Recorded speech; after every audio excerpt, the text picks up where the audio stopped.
the Celtics really came back. They really did. They were down 0-3, and the Heat did not win another game. Hey, what's up, everybody? This is BDL44 coming back to you with another video. I can't even get my words out. I woke up this morning. I already knew about it, actually. I ain't going to pretend like I didn't know that this morning. I found out probably around 11:30 last night that the Celtics had, in fact, come back and won the game, and in what fashion. But I didn't check with you guys because I had other stuff in mind. I was going to listen to a playlist I had made. I had other stuff going on in my mindset, so I wasn't trying to talk basketball, especially since the Lakers were not involved. We're talking about the enemy being successful. I didn't think that was very pressing news. I really didn't. But this morning I figured I'd get up here and address the fact that they have done that. Derek White. It's crazy, man. It's crazy because I had in mind when the game started, because I actually fell asleep before the game ended, woke up when the game was well over. So it was one of those situations where I really didn't have intentions of actually watching the game, but I had it on the first quarter, and what came to mind to me was Derek White kind of reminds me of Joe Mazzulla when he's out there. Not necessarily how he looks physically, but the energy that I see in Joe Mazzulla's eyes, the look that he has in his eyes when he's talking on the podium after games, that pensive look. It's the same look that I see in Derek White's eyes when he's on that court. Usually you'll find in championship teams and teams this good, you'll find a player that is a direct reflection of the coach. And in this case, to me, it seems like Derek White is that of Mazzulla. So to see him be the guy that won the game in this fashion is not surprising. Derek White has been fantastic since he was in San Antonio. Very underrated player that was kind of in a rotation of guards up there with DeJounte Murray, and I don't remember who else. I think Patty Mills and some other guys, to where it was kind of difficult for him to really step forward like you expect he would be able to, even though his numbers would dictate that he was a very efficient player for the Spurs. Couple that with playing with the Spurs in Popovich's rotation, growing in Popovich's system, you just felt like Derek White would be a very helpful piece for the Boston Celtics when they acquired him. And I told everybody on this channel that as soon as they picked up Derek White, that I thought that he would bring a dynamic that could basically be like a big three to Jason Tatum and Jaylen Brown. That was before they got Malcolm Brogdon, and I wasn't really looking at Marcus Smart in the light that I see him now, since he's won Defensive Player of the Year. I see him differently, and I don't necessarily think that you can say there's a big three without involving several players, which ultimately make them like 5 or 6 players. But the point was, when he first was acquired, that was really my take, that Derek White is a star-level player who's going to be low maintenance and could very comfortably slip into a rotational role just the same. But if you need him to give you big numbers or comparable star numbers, he would be capable of doing that. And you're seeing it on both sides of the floor. And with a play like last night's play, where he got the offensive rebound as time was expiring on the putback off a missed shot, I mean, it was just one of the most spectacular plays that you see, and it's the type of moment that the Celtics have had throughout the course of their illustrious tenure in this league that have signatured how they were able to capture 17 championships. It wasn't just because everybody was good or great. It was because sometimes stuff like this would just fall into their favor. Lucky they were, and lucky is who represents them as their mascot, and I just am not surprised to see them see success like this. And make no mistake about it, that wasn't no lucky rebound, no lucky putback. Derek White was on top of that. So don't think that that's what I'm implying. It's the opposite. No, it was the opposite. He was absolutely on top of that. That was good basketball play by a great player down the stretch of a basketball game when his season was on the line in the Eastern Conference Finals, trying to create history for himself. It was simply one of the greatest, most historical plays in the history of the sport, to be honest with you.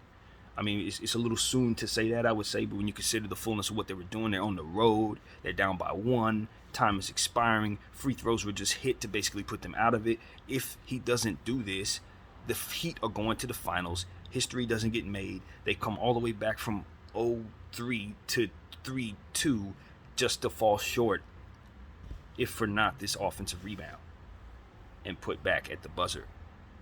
It's going to go down as one of the great plays in NBA history. It's going to go down in one of the great moments in Celtic history. And it's worth noting, even though I'm on the opposite end of it as a Laker fan who would not be able to appreciate it, sometimes to say you're able to stop for a second and just look and say, yo, history's being made, and it's okay to acknowledge it. So that's exactly what that is, man. I'm going to send respects and congratulations to the Celtic unit, their players, and their coaches for creating this moment. And I do wish that I were not so heavily intent on embodying the culture of Lakerdom so that I could actually appreciate this.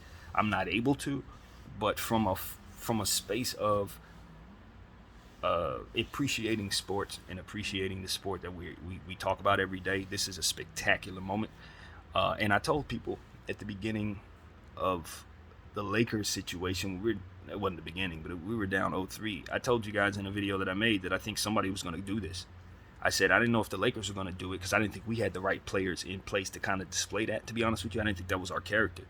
But someday, somebody was going to come back from a 0-3 deficit and come back and win. And sure enough, here we are 2 weeks later where it looks like it's going to happen. It looks like it's going to happen the same damn month that I said that. And so it's just kind of funny that the Celtics would be the team that put themselves in this position. Now they still have to win one more game. And the Miami Heat still only have to win one more game. But the way this looks right now, you just have to think that the Miami Heat are showing you that they've lost something that they found. And the Celtics have found something on them. And now the tables have turned, and you just have to assume that what you've been seeing is going to continue. Why would one consider that being something to hang their hat on after seeing the Celtics have that same situation and blow it? I don't know, but I think that's the beauty of having 3 games being won by both teams in this fashion. Now you get to a game 7, and you have to assume the Celtics are favored to win the series. I said that the Celtics would make it a 7-game series and get it to 7 and win it. I obviously didn't think the path would be like this, but I mean, here we are. I said that I thought Mazzulla would have trouble with coach Spoelstra, and it was a good chance Spoelstra would dominate him. But I also ultimately thought that the Boston Celtics roster was just going to overpower the Miami Heat roster, which I don't think is good at all. I think that roster is actually very bad. I just think that they have come together with the continuity of keeping this bad roster together for several years. Have run a system that is excellent, that if it had excellent players in it, probably would have won 3 or 4 championships by now. And this is what you get when you don't have the right players running an amazing system with an amazing coach and fantastic stars like Jimmy Butler, Tyler Hero, and Bam Adebayo. Good stars, great coach, great system. The rest of the talent is just getting by, and I think that's why we're in this situation. And I told you guys when I said that the Celtics were down 0-3, when we were coming back saying that, you know, it looks like the Celtics are going to get swept, and I couldn't wait to see them get eliminated and all that other stuff. I also said that if ever there was a team that was likely to come back from 0-3 in the history of the time that I've been watching basketball, it would be this Celtics against this Heat team, because at the end of the day, the Celtics team is better than the Heat's team. Even though the Heat had won 3 straight, there was never no question to me that the Celtics were the better team. So this would be the time where this would be possible, and here we are. At the end of the day, the Celtics are a better team. They've been a better team all year long. They've been a better team for several years in a row, and neither one of these teams have made too many changes to their team. So it's like, at some point in time, the Celtics just had to look in the mirror, realize they got smacked in the mouth, realize Jimmy Butler has been going crazy for the last couple months and is going a couple weeks in these playoffs, and is eventually going to have to slow down because he's just one person and don't have help. He doesn't have any help. So unless he's going to turn into the Bionic Man at age 30 plus and continue doing this, he was going to eventually have to run out of gas, and somebody else on the Heat was eventually going to have to beat you. And the reality is, ain't nobody else on the Heat equipped to really beat you. If Jimmy ain't going to have good games and play like a superstar, it ain't really happening for the Heat. And that's what's happened. He slowed down. He looked like he's running out of gas. And that is why the Celtics, in my opinion, are roaring back. And so I don't, like I said, I don't really know what to expect. There's nothing to really hang your hat on in this when the series goes this way. But now that we're here, you have to assume the Celtics are just going to finish them off. I mean, they were the better team the whole time. They do have the 3-game winning streak at this point. They do have home court now. That's the beauty of having home court in a situation like this. You drop the first 3, and all of a sudden, you find yourself back with a Game 7 in your house if you win the next 3. How improbable it is, here we are. And this is something else I said, I'm talking about the Lakers series, and just a mindset of what happens when you're down 0-3, but you didn't have home court advantage to begin with. If you're going up against a really good team, especially this deep into the playoffs, you expect that they're going to be able to take care of home court, which means winning their games at home, and you would expect that they would likely be able to naturally get a victory against you in your house. Now, for some reason, you lose the 2 games on the road against them, and then from there drop the 3rd game you play against them at home.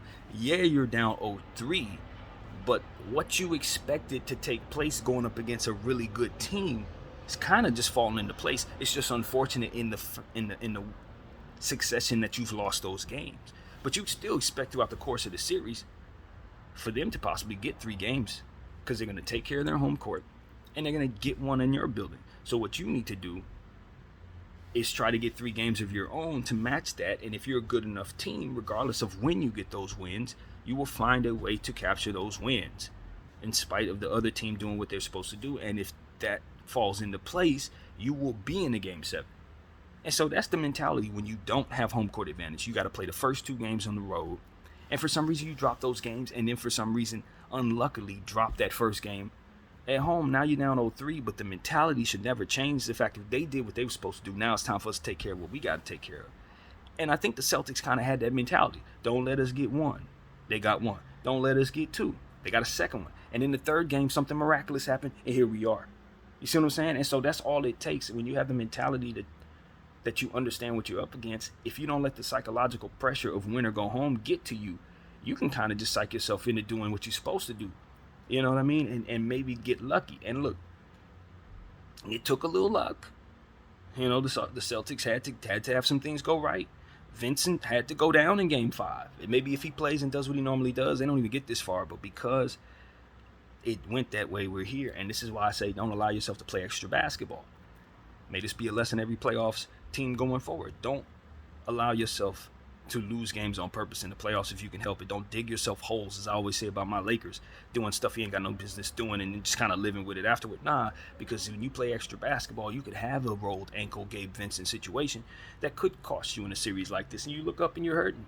You now on the wrong end of a 3-game losing streak after having a 3-game winning streak, and you got to find a way to win the series on the road. And it's as simple as never having been the better team in the situation in the first place. The Heat never were. And so that's really what I had to say about it. That's my little summary of the circumstance. I think the Boston Celtics are well on their way to the NBA Finals. I don't want to start speculating about the series, because obviously that was something I refrained from doing when the Heat were up 3-0. So I certainly ain't going to do it now. But I do think that we're in for a hell of a Game 7. And, with all of this being as it is, I'm just going to tell everybody that my gut is telling me that this series probably still going to go the Heat way. And the only thing I have to say about that is manipulation is the word that comes to mind. And I'm getting chills as I'm saying it. Manipulation. This is one of them series where it's like, look, if you put money on the Celtics in 7 to start the series, there's a good chance you probably tried to pull your money off the table or double down in a different hedge or something of that nature because you saw it going a different way. If you didn't stay the course, depending on what happened in Game 7, you could have been on the right track to begin with. But what got you here would have had you second-guessing yourself the whole way through. And the sad thing is what's on paper would have told you that that's a good bet to begin with. So what I'm telling you is, forget basketball. This looks like the Heat are going to win because the improbability of all of this makes it an impossible bet. And because of it, there is a lot of money to be made from the Heat winning this series coming up tomorrow. Because everybody's expecting the Celtics to win now, and the Heat going to win anyway. That's just kind of how this kind of crap goes. it kind of goes that way. It looked funny to me when these two teams ended up meeting up with each other because I felt like the Milwaukee series, of course, Giannis went down with the injury, but that's a little weird to see them beat Milwaukee in the fashion that they did. They beat the Knicks. I didn't think they were a better team than the Knicks to begin with. I really didn't. If I'm being completely honest with you, I never thought that the Heat should have beat the Knicks even in one single basketball game. So how they were able to win that series is just Jimmy Butler's greatness, I guess. Then you look at this, it's like, okay, the Celtics couldn't get a single game in this series to start. And by the time we get to the end of it, the Celtics are dominating. Jimmy Butler had their number. He was responding to people, to Grant Williams in such a way that made Grant look silly out there. And all of a sudden, Jimmy can't get another bucket for the rest of the series, seemed like. It's just like, forget basketball as it pertains to the X's and O's. Doesn't this look like a script? Like, don't this look like a script? I mean, sometimes it's just like, yo, I don't know if we're looking at something that's on the up and up or not, but when you consider what's going on with the referee, the Celtics ref, what's his name? Can't think of his name, but they're investigating him, and then you look at what the Celtics are doing right now, you just have to say, are you serious? Nothing to see there, right? Nothing to see there. While they're investigating the Celtics ref, the Celtics are coming back from the greatest comeback in the history of the sport. Yeah. Something to look at, maybe. So that's really what I got to say about that. And speaking of that referee, I didn't chime in on that because that was also yesterday's news. I stayed away from it. But I don't know. If they find something, they find something on the guy. You know what I mean? If they don't, they don't. I don't think it's any harm in a guy being an official and also being a fan of the sport. I mean, it takes you first being aware of the NBA to want to be an official in the NBA. And if you're aware of the NBA, there's a good chance you probably rooted for a team in the league. So I guess the awareness of what your eventual employment would be would start with some fondness for what it is that you would be doing. So him being a Celtics fan or having a family that's a Celtics fan is kind of like a redundancy, really. I mean, if he hates basketball, and what the hell is he doing being a ref? So I would expect all refs would be fans of some team in their personal life. However, if there's something to see with him and his burner accounts and some of the stuff that was being said about what he was saying, does make you say, okay, this guy's fandom was in the way of him doing the job properly. And where does it end? You know, when you start hearing about the camera panning to him when the Heat hit a shot and his eyes closed like he's upset or something like that, it's like, yo, we can't have you down there being as gung-ho about your team as I would be if you're supposed to be responsible keeping the balance of what happens on the basketball floor. You, by way of your fandom, compromise the sport itself. And so I wouldn't want to be an NBA official, given the fact that I'm a Laker fan. I also would respect that I would call games fairly because I don't want anything compromised for or against my team. You feel me? So if I'm going to be an official, I'm going to call the calls right. And I'm just going to live with whatever the hell I see down there. And if I can't do that, then I'm obviously not fit for the job. So that's where I stand with that. I don't know if he's betting or nothing. I don't know about all that. But what I can say is, if he's that much of a diehard, then he needs to not be down there. Straight up. You can't be that much of a diehard fan to where you are affecting the game or reacting to the game as an official. So that's my take on. I think his name is Eric Lewis. That's my take on that.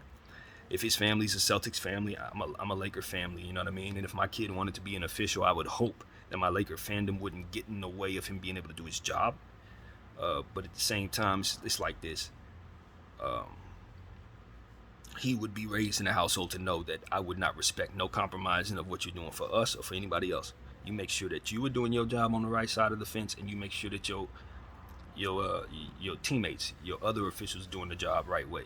Because if you're willing to compromise for us, how do I know that one of your teammates ain't compromising against us, or your whole team ain't compromising against us? So what I want is integrity amongst our officials in our sport, and I wouldn't want anybody on my side of the fence or on the other side of the fence in regards to fandom compromising that if they were an official.